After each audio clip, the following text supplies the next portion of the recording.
All right, so we might as well kick off. I think we're just missing Holger.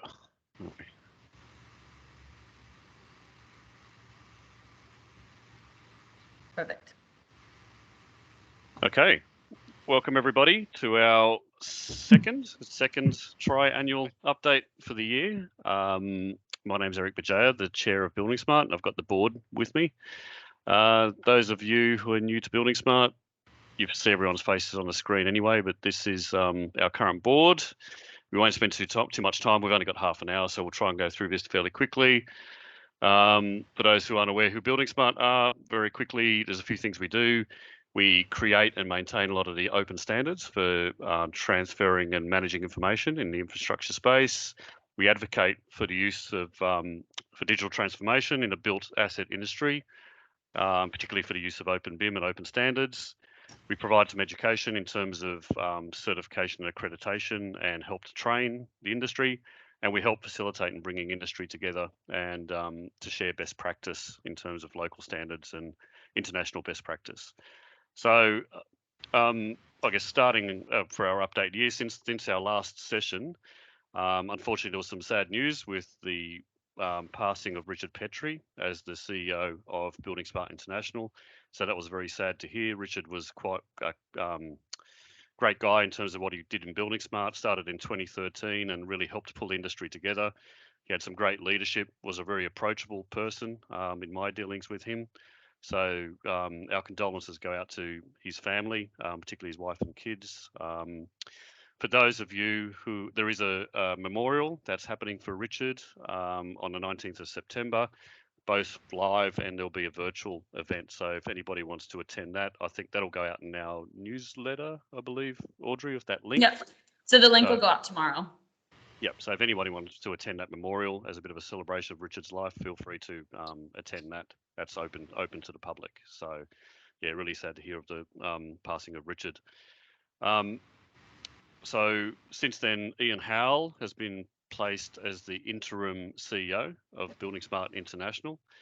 Ian's basically been running the US chapter. Ian's an Australian guy actually who went over to the US and he's been running the US chapter of Building Smart.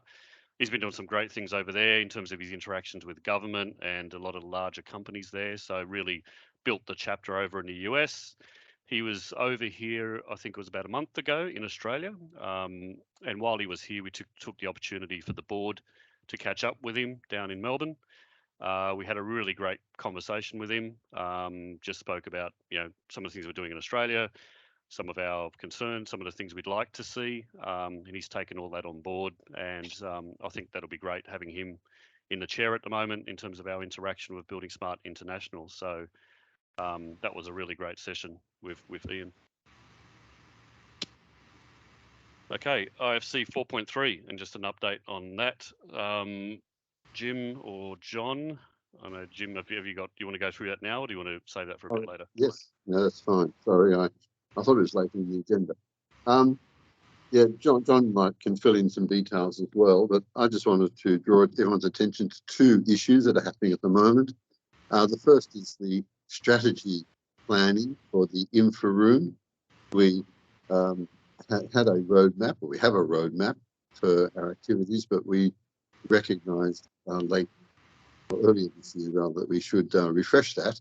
And so we started to run chapter-based workshops. We've had several of them now around different parts of the world. And Australasia had our own roadmap workshop last Tuesday. And so the output from that workshop will be fed into the planning for the international work over the next up to 5 years.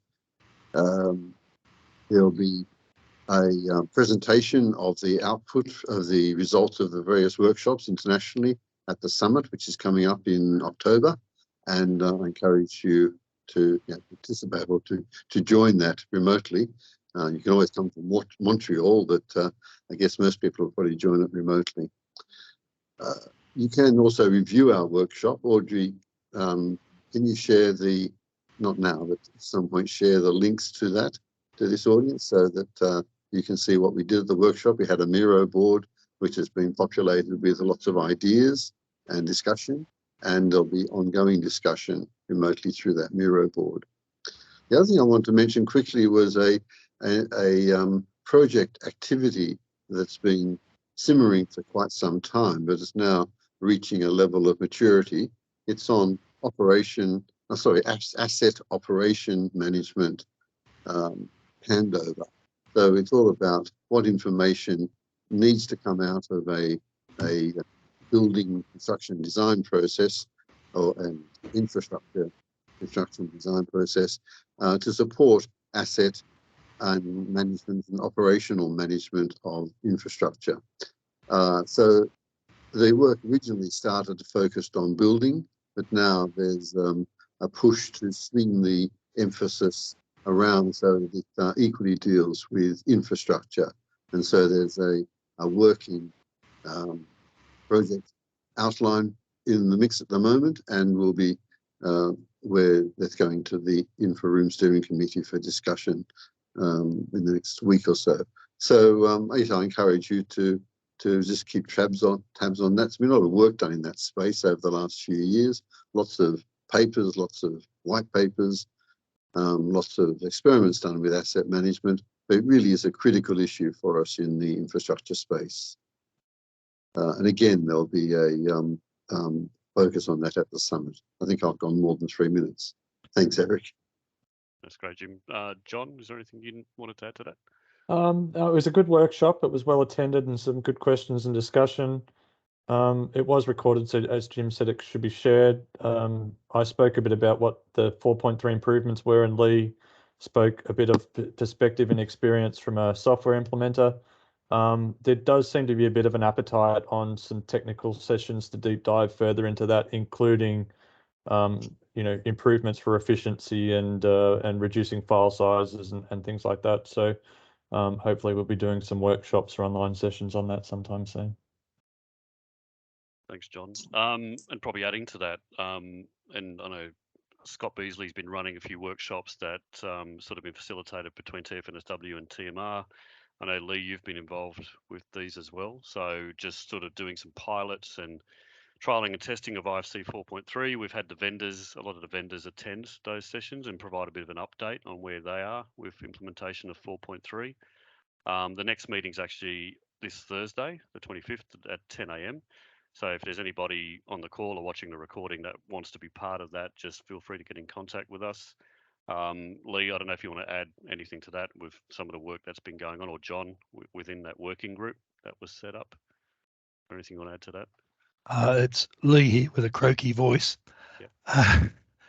Yeah, the main thing we've been working on is how to put in survey data, being basically string data and things like that into IFC. And I think that's almost been completed to show that, yes, it all can be done. And with what our surveyors all need here is with attributes on the whole string and on vertices and segments. So that's what the work's been mainly concentrating on, looking after surveying data. Thanks. And in the future, we might do a technical workshop on some of that once we get some of the findings out of that. So that was some of the feedback that came back. I think the next slide we probably could skip over. So as Jim mentioned, he's going to go over to Montreal for the Building Smart International Standards Summit, which is happening in October. He'll take all those findings from the IFC workshops. And John, I think you're still attending the General Assembly of Implementers, which is next week, isn't it? So you'll be on a plane soon. That's over in Boston. So yeah, I guess we'll get some updates from that once John's back and once Jim's back at the next update. The other work that's been going on, so John Mitchell, who's on the call at the moment, as our representative in the regulatory room, around some of the building regulation stuff, and I guess John, the workshops you've been doing with the PDT. I know you want to provide a couple of minutes just on that as a bit of an update. You're on mute, by the way, John. Thank you. Well, on the regulatory room, there's not really much progress. There has been some good work done in the past, but subject to a bit more discussions. I'm not quite sure where it's going, and we'll talk to bSA about that. On PDT for construction, a similar but very local position. Through the the product manufacturers group, which we're looking at trying to get some product information standards in place. There's really no willingness to do anything at the moment. They're all a bit depressed about the state of the industry. So we haven't met for quite a while, and I don't think we've got a meeting for at least a couple of weeks. So very much just sitting quiet. But John, Disappointingly. do you want to provide an overview of, I guess, what was the intention there with the PDT? Because I think we spoke about it before. The idea was that instead of, well, it's basically providing product information much more accessible according to the standards, following the European work on product data templates. GS1 were keen to be involved, and they're still part of the group. They were offering their technology as a medium for transmitting the information, but what's the Product Manufacturers Association? They just cannot get any grip from the product manufacturers to become active in this space. Basically, product manufacturers should be issuing compatible product data with BIM products, and that's not the case at the moment. Okay, thanks, John. I guess we'll get more of an update in the next one. See, hopefully we can get some progress and some traction. Yeah. Well, it was realised that the government changeover might be positive, and I guess theoretically it's very positive, but nothing's happened yet. So we're waiting. So it might take a bit of time. That's probably a good segue into the next slide, actually. So with a change of government, one of the other things that's happened is the Australian Constructors Association. So John Davies basically pulled together a letter that we co-signed as Building Smart that's gone to the new minister, so Honourable Catherine King, who's now the Minister for Infrastructure, Transport and Regional Development. Catherine seems very interested in changing the way infrastructure is delivered. So I know she attended one of the recent ABAB meetings before she got into government. It's a similar letter that we sent to Barnaby Joyce when he was Deputy Prime Minister. Didn't get much of a response from him, but Catherine seems a lot more active and proactive. The letter also went to a lot of the state ministers as well. So just requesting, change off the back of the work we did with the parliamentary inquiry into infrastructure delivery as well. So it seems like there is some interest in this, and hopefully that will provide a bit more of a drive to change things and drive things forward from a federal government perspective anyway. So that's positive, I think. I don't think Holger's on the call, is he? That's okay. I can talk through the Pcert stuff. Yeah. So yeah, if you want to just give an update on Pcert and where we are with that. Yeah, sure. So for anyone who hasn't been paying attention to what we've been doing with the Pcert stuff, this is basically the Building Smart International recognized examination that tests BIM proficiency. So essentially our old credential, BIM Creds, which was recognized all through Australia and New Zealand, has phased out, and we have fully embraced the Pcert platform. So at the moment, what's being offered is an opportunity for anyone who has passed BIM Creds in the past to sit the Pcert exam as a new executive member with us. The executive membership with us is $300 plus GST per annum. And then if you're an executive member, the Pcert exam is available just at the cost that we have to pay to BSI to undertake the exam, which is $75. So it's really good value. Anyone who is already an existing executive member with us and who has passed BIM Creds in the past, we are setting up opportunities so far just in the cities of Sydney and Melbourne for people who have expressed interest to sit that exam in person. The Sydney exam looks like it's shaking out to be either September 20th or the 23rd. We've just sent out a doodle poll to everyone in that city for those days. And then the in-person exam for executive members to sit it with our board administering will be the first 2 weeks of October. So that's basically what we've put out for now. Anyone who's passed BIM creds who's not interested in becoming an executive member to take it with our board, a date will become available after November where you can sit it with an external training provider, not receiving any actual of the training, but given the opportunity to pay $400 and sit the exam with no executive membership. And that's just the cost to sit the exam with an external training provider. So that's pretty much what we're doing at the moment. So if you've passed BIM creds and you want to get involved with switching that over, taking the Pcert assessment on a one-off basis, get in touch just about how you can do that as an executive member, or if you want to do it externally and just pay the full price for an external training provider, that's also fine. We should say we've got the first few training providers that have been accredited, and we've issued quite a few NDAs for interested training providers who want to become accredited to deliver Pcert training and the exam. So Holger, I don't know if there's anything you want to add to the Pcert side of things that you've just popped in. You're on mute, Holger. I think he's in a client meeting. We've had a lot of information sent out about the Pcert stuff in our last few newsletters and things. So yeah, okay. And just regarding the image that we see right now. So at the moment, we're offering the professional certification foundation only. The professional certification practitioner level is still under development by Building Smart International. So there is no confirmed date yet when this will be completed and released to the industry. Thanks, Holger. Technical webinars.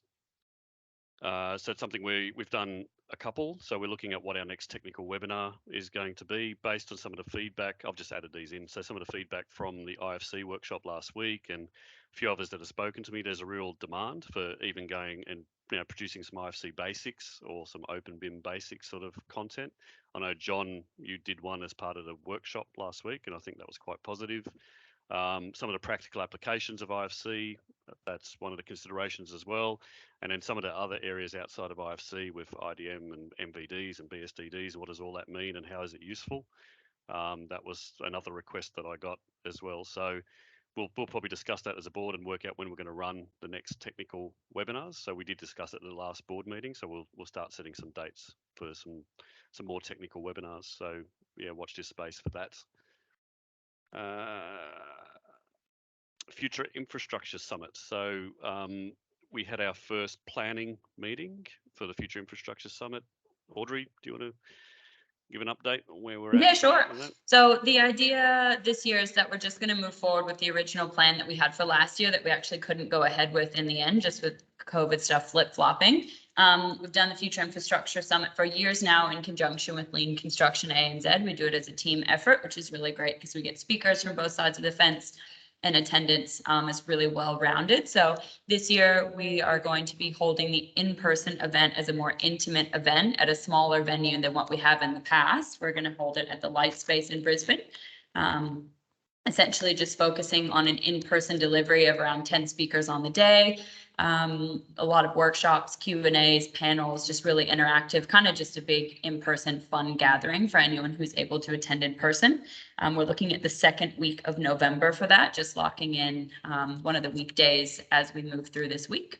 And then we're also going to offer it as an in-person hybrid online. So anyone who's not able to make it to Brisbane or who can't come in person, we're actually going to offer the online event last year was so successful. So we wanted to keep that rolling, and we're going to offer probably about 3 times the amount of speakers that we have in person available online. And we'll do that event at a separate time, maybe the following week or in the following days from the actual in-person event.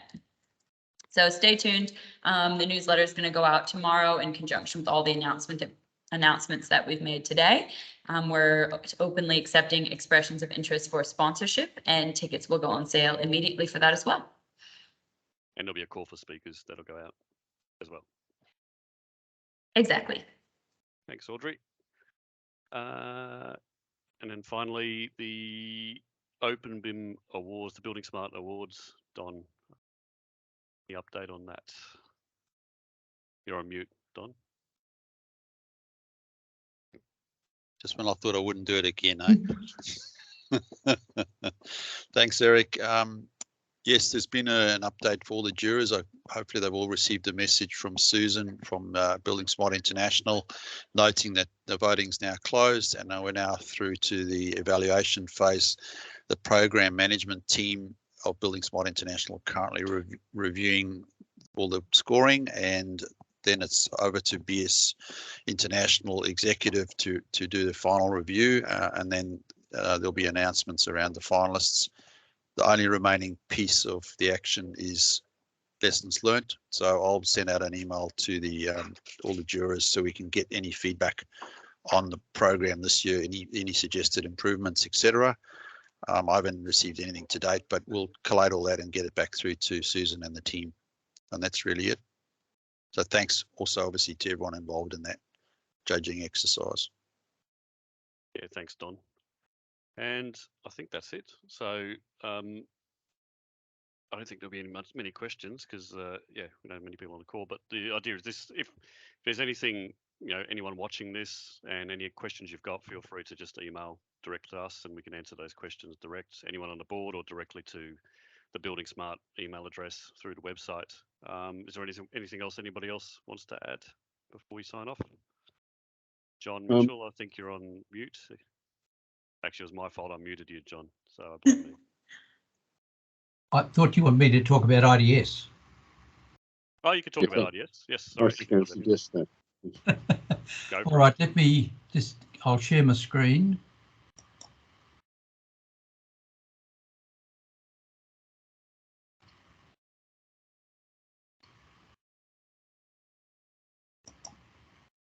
Has that happened? No, sorry, this one. Now here we go. What we want to do this one. Okay. Oh, sorry, I've gone right to the end. So Robin was going to do this, but he had an overlap and he can't make it. Robin has been leading. You're not sharing, John. Can't see your screen.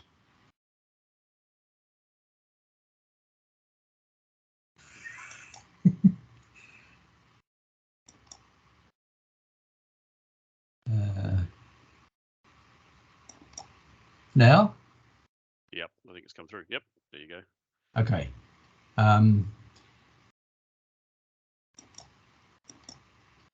Now? Yes? Yes, we can see it. Good. Want to just maybe zoom it up a bit?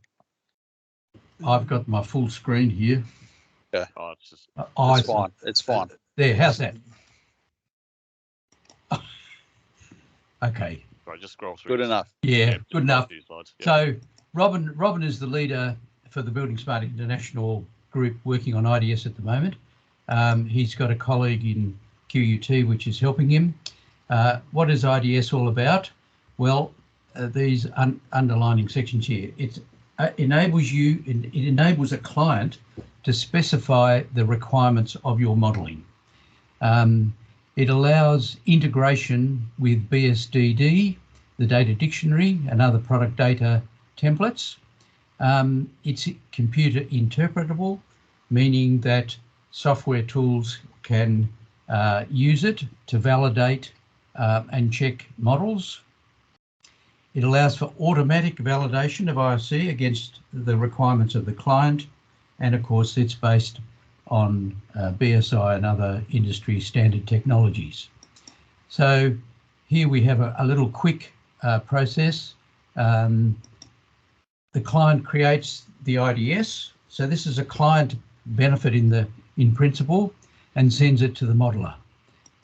The modeler receives the file, the IFC data, creates his model, and then is able to check that his model is actually complying with the requirements of the client. And there's enrichment from BSDD at that point possible. From there, we export the integrated file. It can include also BCF to allow other collaborative validation issues. And finally, we get to the client now back with hopefully a much higher quality model and the client is able to do a final validation of the model. And to me, this seems to be a very powerful tool for clients and the whole of industry, rather than the history of just, I want a BIM model or a million pages of technical script. There have been some good projects actually on the Building Smart Awards around the world. So one is in the current 2022 project awards program from Hong Kong, who've used the IDS checker. You may recall that in 21, ACA, acting for the Italian Railways, also did an early implementation of it.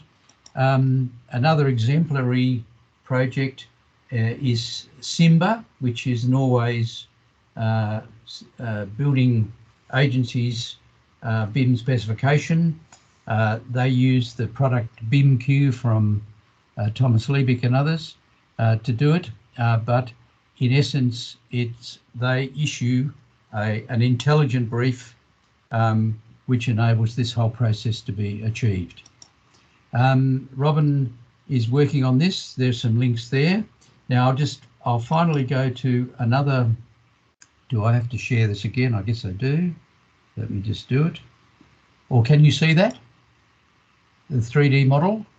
No. No, just a second. I'll share again. Share the other screen, maybe. John. I'm trying to find it. Can you see it? Nothing's changed. No. Nothing's changed. Wait a sec. Sorry. Just drag it onto this screen that you're sharing.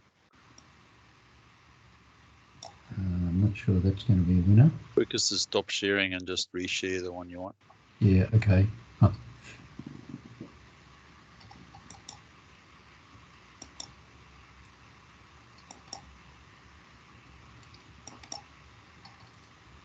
Okay, you see it now? Yep. Okay, now this is a real live test using an application from Peter Muig in Austria, who's been a long time implementer. I'll let him speak. You need to share sound, I think, as well. Can you see it? Part, as you see, this is a huge model, and we have like this model separated or split into smaller models. And here we can again select an IDS, but maybe it's clever to have a different one because we don't have any rooms here. And we have here again 4 different information requirements. One is prefab, one is in situ supports deep foundation or temporary building elements, infrastructure. And if we go on prefab, we see we have 4 matching, and we select them, and now we go there and give them color information.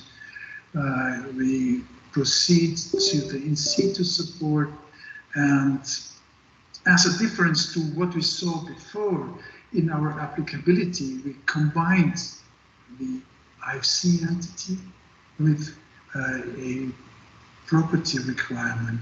So we select all elements of type and property. And again, we have a result. We have 4 matching elements. Okay, so you can hear me? Yep. Yeah, so this is an excellent demonstration of doing it in infrastructure.